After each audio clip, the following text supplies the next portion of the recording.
Good morning, all of you. Good morning, sir. So, how are you? Fine, sir. We have already completed John Milton's On His Blindness. We have discussed the poem. Yes, sir. Now, as you asked me to discuss critical appreciation of the poem, so today we shall be discussing critical appreciation. Okay, but before I do that, I would like to read the poem once again, so that you have a clear idea of the poem. On His Blindness.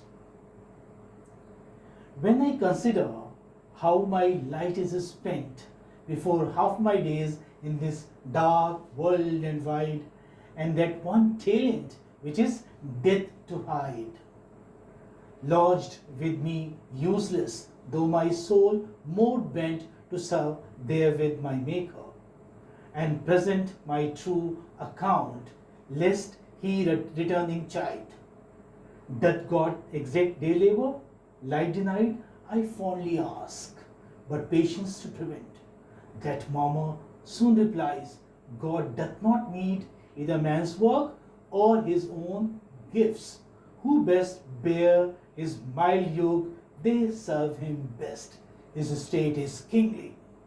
Thousands at his bidding speed, and post over land and ocean without rest. They also serve who only stand and wait. The last line is very important and it has become almost a proverb. They also serve who only wait, stand and wait. They also serve who only stand and wait. Okay?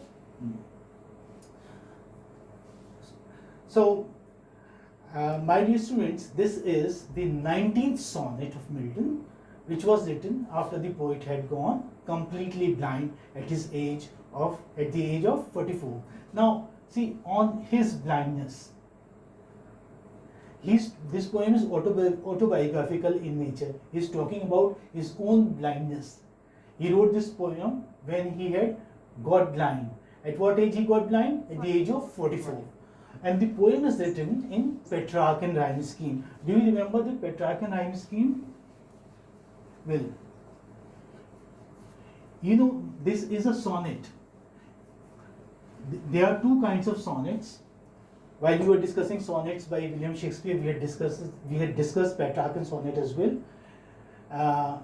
We have two kinds of sonnet: Shakespearean sonnet and Petrarchan sonnet.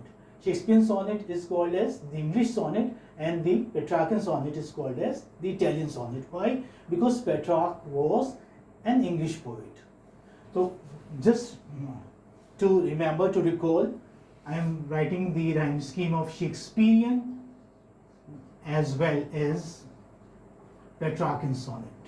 Shakespearean sonnet. This sonnet is Miltonic sonnet. Okay, but Milton has written, John Milton, although was an English poet, he is not written on the rhyme scheme of Shakespeare. He has followed Petrarchan's pattern. Okay, so this here we have AB, AB, CD, CD, EF, EF, and GG. Okay, now this one is a quatrain. Quatrain is a stanza of 4 lines. You have second quatrain, stanza of 4 lines again. Then the third quatrain, stanza of 4 lines again. And at the end you have a couplet.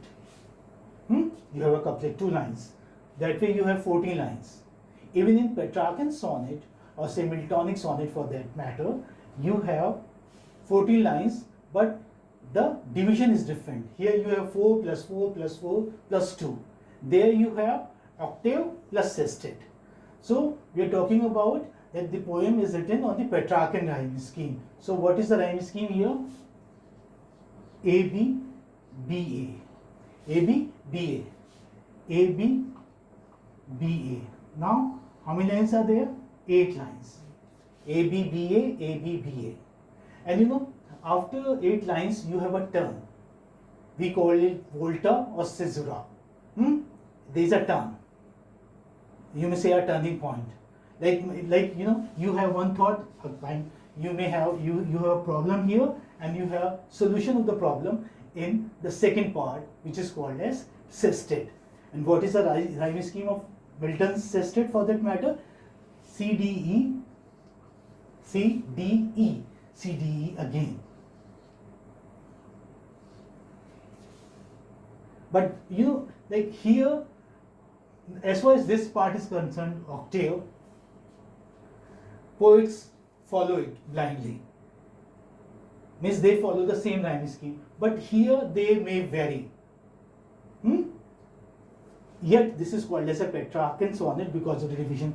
It may be CDE or DCE. But here, the sonnet which we are talking about, Honest Blindness by Milton, we have this rhyme scheme in the sonnet. Okay, structurally in the octave, the poet presents the conflict and the solution is given in the sestet. Okay, the rhyme scheme of the poem is ABBA, ABBA, CDE, CDE. The poem is, as I told you, intensely personal, autobiographical in nature, and it also redefines the poet's relation to God and his fate. You know, Milton was highly religious, just as Donne became towards the later half of his life, or say for that matter, John Hopkins became towards the later half of his life. You know, this is something very natural, that people do not remain so worldly in the second half of their lives. They become religious, they become spiritual. So same was the case with Milton also. Besides, Milton had gone blind also. So this poem is autobiographical nature, this is personal nature, and it defines Milton's faith, okay, unflinching faith in God. Well, Milton's poetry was characterized by Christian ideals, and his sonnets celebrate the same. You know, he was a true Christian. He had an unflinching faith in Christianity. He had unflinching faith in God, but his faith was slightly shaken when he became blind and the world appeared to be dark and white to him. And this is very natural. You know, like when you lose your eyesight, because you know, without your vision, you can't see the world. The entire world appears to you dark and white. So for Milton, the entire world appears to him dark and white, and the faith was, it flickered. His faith flickered. I wouldn't say that he lost his faith, but his faith was shaken.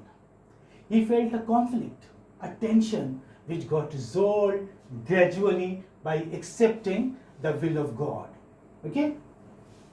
Because you know, all true Christians, or say all true religious men for that matter, may they be Hindus, Muslims, Christians, or of any religion for that matter, okay, they all believe in will of God. If they believe in will of God, that means they are religious. So Milton, towards the later half of his life, believed in the will of God. Well, the poem On His Blindness, as I told you, is an autobiographical sonnet in which the poet expresses his feelings as a blind man. We just read the poem together, and you must have observed that he is talking about his blindness. In the beginning of the poem, the poet thinks that he will not be able to serve God as his sight is gone. He will not be able to serve, means he will not be able to write poems. He will not be able to praise the Almighty. Why? Because he has no eyesight. How would he praise? He wouldn't be able to observe the objects of nature, the hills, the mountains, the trees, the flowers, butterflies. Means the colorful world appeared to be completely dark and white to him. However, as the poem develops, he begins to believe that God wants him to keep working, in spite of the fact that his job caused him to lose his eyesight. Okay? Because you know, when you are all the time reading, like you know, we have nice electricity now. We have, say, LED lights and all, but in Milton's time this was not so. They were using lanterns and all, and say if you are working, if you're burning the midnight lamp, and say this you are doing for ages together, then what happens? You lose your eyesight. So I don't know, he was a voracious reader, no doubt, but he lost his eyesight somehow, and that is why the faith was shaken in the Almighty. But he could regain the faith in the later half of his life. In the end, he is assured that he is serving God like the angels, who just wait for the orders of God. The last line, they also serve who only stand and wait. Who only stand and wait. Angels, they have an unflickering faith in the Almighty. Well, the poem has a number of biblical references. Whenever you read a religious poem, you have biblical references there in the poem. Here too you have biblical references, for example, talent and all. The poem has a number of biblical references that depict poet's strong belief in God. When the poet realized how he had become blind even before he had completed half of his life, means he was only 44 when he got blind. So he was very unhappy, he was very sad, very disappointed. He thought that his creative talent would be useless. This thought depressed him. Okay? This thought disappointed him. Why? Why was he disappointed? Because he didn't know how would he praise God. How would he write poems? Because God had sent him to this world to write poems. So he was reminded of the allusion from the Bible in which there is an unprofitable servant who did not use the talent given to him. You must have seen, observed here, I read it again. Before half my days in this dark world and wide, and that one talent which is dead to hide. Now the word talent, the word talent, my dear students, is written with capital T. Now here there is a pun on talent. There is a pun on talent. Talent means coin, and the reference is biblical. Okay, Matthew 25. Talent. So talent means coin, and it also means God's gift. It also means God's gift. So when the poet refers to talent, he identifies himself with the same servant in Matthew 25 who buries the money given to him by his master in the earth rather than investing it wisely. Now this is given in your book. Well, yeah, talent, if you see it here, see it's given ability, God's gift, also a monetary unit. This is the meaning of talent. The reference is to the parable of the talents, Matthew 25, where a man gave the talents, that is coins, one to servant, two to another, and to a third, and one to a third. While the first two multiplied their money, the third buried his coin under the earth. On the master's return, the first two were praised, while the third was scolded. So, similarly, God has bestowed upon him the talent of writing in his praise. Okay, poems in God's praise. The poet, being a God-fearing person, is prompted to think that it is almost like death to him if he buries his talent like the servant in the Matthew 25 of the Bible. What does the servant do? Servant buries the coin under the earth. Now he did not invest it. So the money did not multiply. Same is the case with Milton. Milton thinks so. The case is not so with Milton, but Milton thinks so. Okay, because he is disappointed. That is why he is a little melancholic. Okay, he has become pessimistic, and that's why he is thinking like that. Otherwise, there is whole lot of difference between the two. The poet, being a God-fearing person, who is a God-fearing person? Person who believes in God, person who is religious. So Milton was highly God-fearing.